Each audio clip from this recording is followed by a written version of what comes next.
Lecture 18, Lie derivative of a two-form d omega I, ij. Now, from lecture 17, the previous lecture, consider the Lie derivative alpha I is this relation here. Similarly, Lu beta j is the relation obtained from the previous lecture.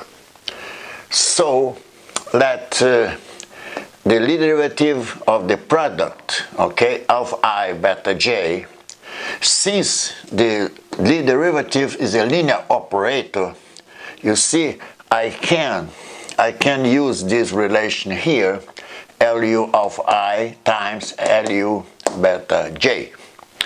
So substituting this Lu alpha I and Lu beta j, this gives, you see, I just set some colors here just to emphasize, okay, this is in this case I use the Leibniz rule, you see, that's this one is just see it, just copy and see it and check.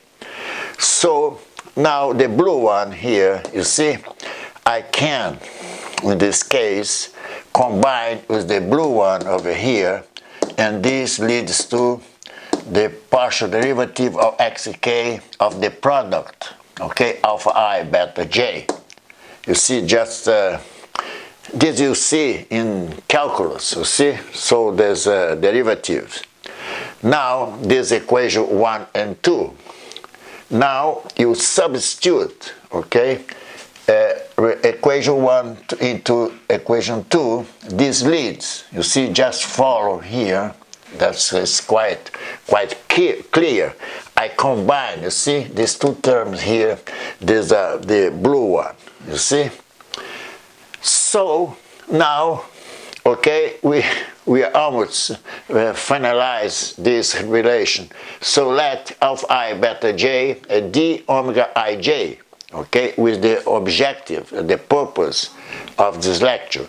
And alpha I is omega I, beta j is omega j. Then you substitute, you see clearly that now there's an expression here, the formula for the Lie derivative of the form 2, okay? This is a tensor. This d omega ij, it belongs to the cotangent space, you see? So that's important observation here. And ij are lower indices, which means that this is contravariant, they say this is covariant component. Covariant components belongs to the cotangent space, you see, vector space. And then you just see here, I just set some color here, blue, green, and there's a yellow there. So since dij is skew symmetric, I can write, you see, d omega ij is omega I, omega j minus omega j omega I. The green one is similarly, you see, so that's it. So that's we obtained, you see the derivative of a form 2. You see, we could extend this to form 3 and so on, but this I will stop here just to this case to develop the Lie derivative of this form 2. You see, that's it.